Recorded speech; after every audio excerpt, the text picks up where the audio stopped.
नमस्कार साथियों, कैसे हैं आप सभी। आशा करता हूं आप अच्छे होंगे। मैं नितिन उपाध्याय स्वागत करता हूं आपके अपने ऑनलाइन इंस्टीट्यूट निशांत ज्ञान के यूट्यूब प्लेटफॉर्म पर। ठीक है, मैं थोड़ा सा संघर्ष पर एक शब्द बोलना चाहता हूं। दोस्तों, संघर्ष में आदमी अकेला होता है। जो संघर्ष करता है वो अकेला होता है। सफल होने के बाद आपके पीछे कतार लगती है उन व्यक्तियों की जो यह कहते हैं कि मैंने भी आपके सफलता में सहयोग दिया था। ठीक है, तो संघर्ष करते हुए कभी मत घबराना और कभी भी घबराना भी नहीं है। हमें और आपको संघर्ष करते हुए अपने बुलंदियों को प्राप्त करना है। संघर्ष में आदमी अकेला और दुनिया उसकी औकात देखती है। दुनिया देखती है कि वो संघर्ष कर रहा है, देखते हैं क्या कर लेता है। ठीक है, और जब आप सफल हो जाएंगे, सफल होने के बाद वही दुनिया ये कहेगी कि उसकी सफलता में मेरा भी योगदान था। समझ में आया आपको। संघर्ष करते हुए कभी नहीं घबराना है। संघर्ष के बाद सफल दिखाने के लिए लोगों की कतार लगेगी। तो उस दिन को याद करके कि जब मैं सफल हो जाऊंगा, सफल होने के बाद जब लोगों की कतार मेरे पीछे लगेगी, वो कहेंगे कि मैंने भी आपकी सफलता में सहयोग दिया था। उस दिन को पाने के लिए हमें और आपको कंधे से कंधा मिला करके आगे चलना है, पढ़ाई करनी है और अपनी बुलंदियों को प्राप्त करना है। समझ में आया आपको। तो चलिए शुरू करते हैं आज का सेशन। आज है संधि। मैं आपको पढ़ाने वाला हूं संधि। ठीक है, तो संधि की महत्वपूर्ण जो वीडियो थे, स्वर संधि, मैंने संधि के वीडियो संधि शुरू किया था। उसके बाद संधि में स्वर संधि शुरू किया था।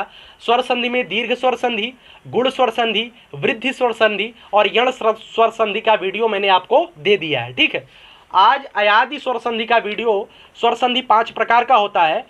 5 प्रकार का स्वर संधि होता है। 4 प्रकार मैंने आपको बता दिया है, परिभाषा और उदाहरण सहित आपके सामने चला गया है। ये 5वां प्रकार है अयादि स्वर संधि जो आपके सामने जाएगा। ठीक है, तो अयादि स्वर संधि में क्या होता है, कैसे होता है, परिभाषा क्या होती है इसकी, और इससे कैसे कैसे क्वेश्चन बनते हैं, सभी चर्चा जो है इस सेशन में होने वाला है। तो वीडियो को कहीं भी स्किप मत करिएगा, पूरा दिलो दिमाग से वीडियो को देखते रहिएगा, तभी जाकर के आपको समझ में आएगा कि अयादि स्वर संधि होता क्या है। आपको समझ में आया ना। तो अगर आप पिछला वीडियो देखना चाहते हैं तो मेरे चैनल के प्लेलिस्ट में जाइए। हिंदी मास्टर क्लास के नाम से प्लेलिस्ट बनी हुई है, वहाँ पर आप हिंदी का डिटेल में अध्ययन कर सकते हैं। ठीक है, तो हिंदी के महत्वपूर्ण जो चैप्टर होते हैं धीरे धीरे क्रम वाइज करके सभी वीडियो यूट्यूब प्लेटफॉर्म पर, निशांत ज्ञान के प्लेटफॉर्म पर अपलोड किए जा रहे हैं। वहाँ से आप तैयारी को एक नई दिशा दे सकते हैं। ठीक है, हालांकि यूट्यूब पर कई वीडियो आपको संधि के मिल जाएंगे, लेकिन संधि को आपको कुछ देसी अंदाज में पढ़ना है, ट्रिक के साथ पढ़ना है। ठीक है, आपको कुछ भी नहीं आता है, थोड़ा सा भी नहीं ज्ञान है संधि के बारे में, लेकिन कहीं से भी आप वीडियो को देखना शुरू करेंगे सॉरी, जब आप अंतिम तक पहुंचेंगे तो आपको पूरा पूरा क्लियर हो जाएगा कि अयादि संधि होता क्या है। समझ में आया आपको। तो आपसे आग्रह करता हूं, अगर आप चैनल पर नए हैं चैनल को सब्सक्राइब करिएगा।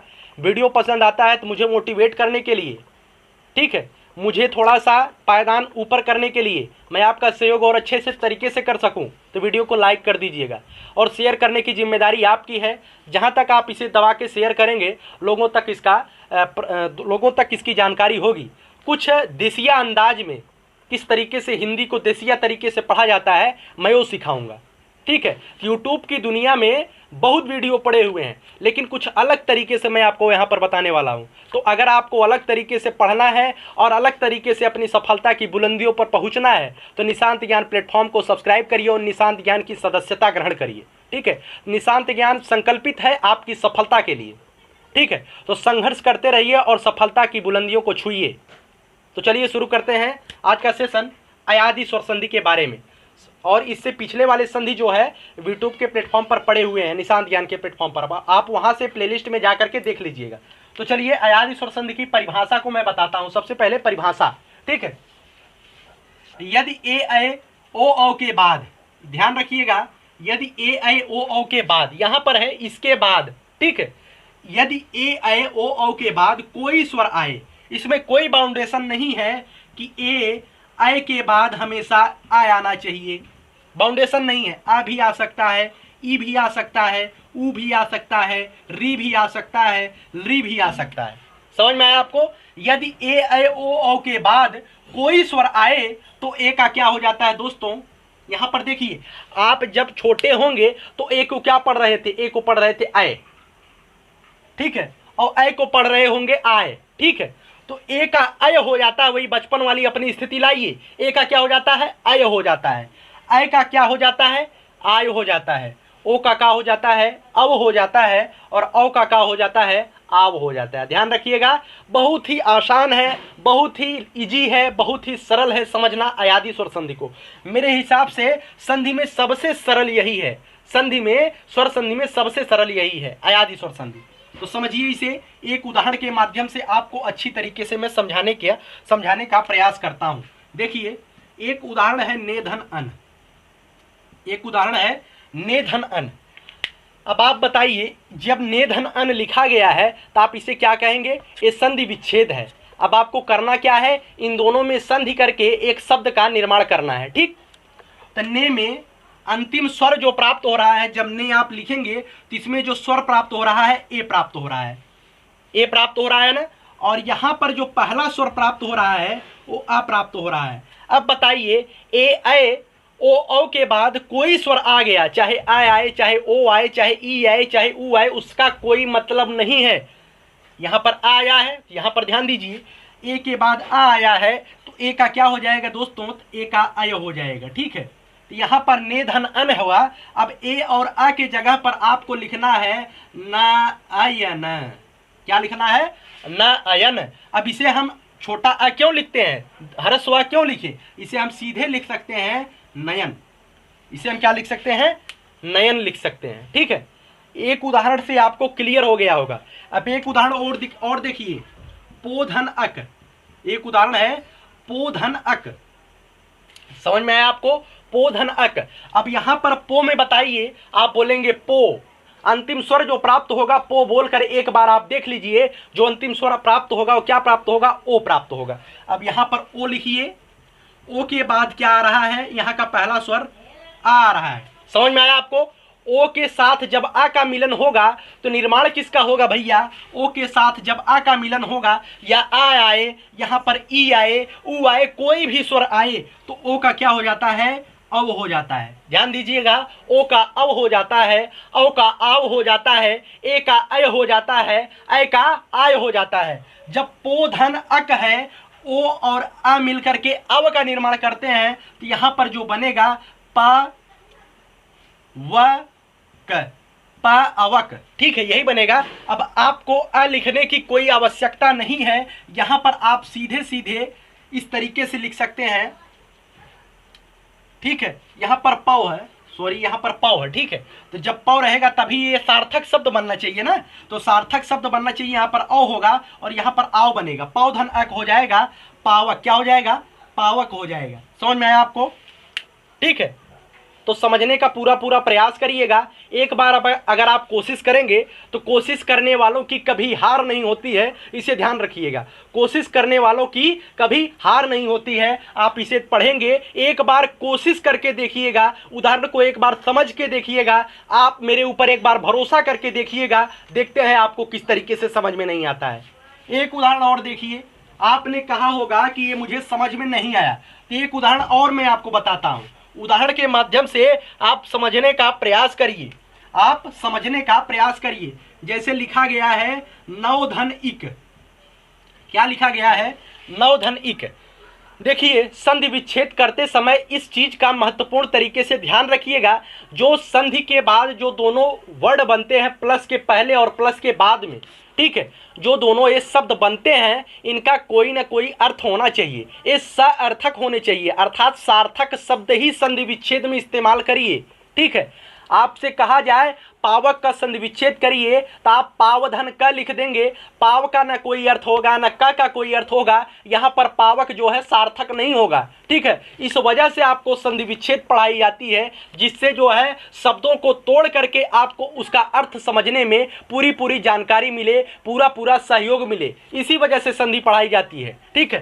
तो संधि विच्छेद करते समय इस चीज का महत्वपूर्ण रूप से ध्यान रखिएगा कि जो दोनों प्लस का चिन्ह के बाद जब दोनों वर्ड बगल में आते हैं वो सार्थक होने चाहिए, उनका कोई अर्थ होना चाहिए, तभी जाकर के संधि विच्छेद होता है। नौ धन इक जब आप करेंगे, आप यहाँ पर बताइए अ प्राप्त हो रहा है और यहाँ पर जो पहला स्वर है वो ई प्राप्त हो रहा है। मैंने अभी अभी बताया है औ के बाद कोई स्वर आता है तो औ का आव हो जाता है, औ का आव हो जाता है। ठीक है, तो यहाँ पर हो जाएगा नाव, क्या हो जाएगा, यहाँ पर नाविक हो जाएगा। ठीक है, क्या हो जाएगा, नाविक हो जाएगा। ठीक है, एक उदाहरण के माध्यम से आप और समझिए, एक उदाहरण आप और समझिए। गए धन अक, गए धन अक। ठीक है, गए धन अक।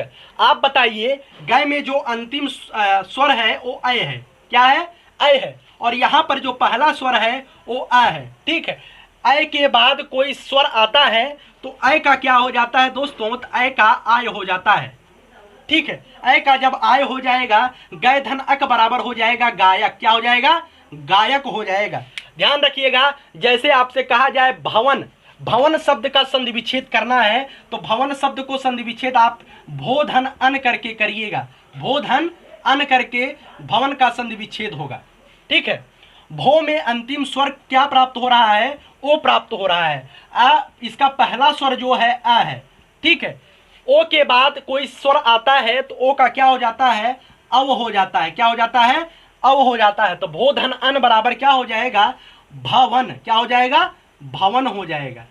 ठीक है, तो उदाहरण के माध्यम से मैंने समझाने का पूरा प्रयास किया है और आप समझ भी गए होंगे। अगर एक बार आपको वीडियो नहीं समझ में आती है, दोबारा आप इसे देखिए, समझ में आया आपको, एक बार दोबारा आप इसे देखिए, आपको समझ में आ जाएगा अच्छी तरीके से। एक उदाहरण मैं और दिखाता हूं आपको। जैसे आपसे कहा जाए आप पवन का संधि विच्छेद करिए, पवन का संधि विच्छेद। ठीक है, तो पवन का संधि विच्छेद क्या होगा दोस्तों, तो पवन का संधि विच्छेद होगा पो धन अन, क्या होगा, पो धन अन। ठीक है, एक बार आप इसे एक बार जान करके देखिए, समझ करके देखिए पो धन अन को। ठीक, पो में अंतिम स्वर क्या प्राप्त हो रहा है, ओ प्राप्त हो रहा है पो में अंतिम स्वर, और अन में पहला स्वर क्या प्राप्त हो रहा है, अ प्राप्त हो रहा है। ओ के बाद कोई स्वर आता है तो ओ का क्या हो जाता है, अव हो जाता है, ओ का क्या हो जाता है, अव हो जाता है। अब इसके स्थान पर ध्यान रखिएगा, इसके स्थान पर तो अव हो गया। अब यहाँ पर प लिखिए, ओ की मात्रा और आ की मात्रा खत्म, अब यहाँ पर अव लिखिए, पव। अब यहाँ पर न शब्द बच रहा है, न लिखिए। अब संधि हो गया, यहाँ पर आ लिखने की क्या आवश्यकता है, प तो आ में वैसे ही है। यहाँ पर आप इसे मैं समझाने के लिए लिखता हूँ, यहाँ पे आप ऐसे ही लिख सकते हैं डायरेक्टली पवन। समझ में आया आपको। जो संधि होती है, ध्यान रखिएगा, जो संधि होती है वो प्लस के चिन्ह के पहले वाले से होती है, प्लस के चिन्ह के तुरंत पहले और प्लस के चिन्ह के तुरंत बाद यहीं पर संधि होती है। महर्षि पाणिनि ने समीपता के वर्णों में संधि होती है, महर्षि पाणिनि ने इसे संहिता बोला है। ध्यान रखिएगा इस चीज को। महर्षि पाणिनि ने बताया है कि समीप वाले शब्दों में ही, निकटता वाले शब्दों में ही, निकटता वाले वर्णों में ही, मैं शब्द इस्तेमाल कर रहा हूँ, शब्द नहीं, निकटता वाले वर्णों में ही संधि होती है। प्लस के चिन्ह के तुरंत पहले जो है और प्लस के चिन्ह के तुरंत बाद जो है वहीं पर होती है संधि। आपको प और यहाँ पर देखिए, प और न से कोई मतलब नहीं है, प और न से कोई लेना देना नहीं है। यहाँ पर लेना देना है तो ओ से लेना देना है और यहाँ पर अ से लेना देना है। समझ में आया आपको। उदाहरण के माध्यम से मैं पूरा समझाने का प्रयास किया हूँ। अगर वीडियो पसंद आता है तो वीडियो को लाइक करिएगा, चैनल पर नए हैं चैनल को सब्सक्राइब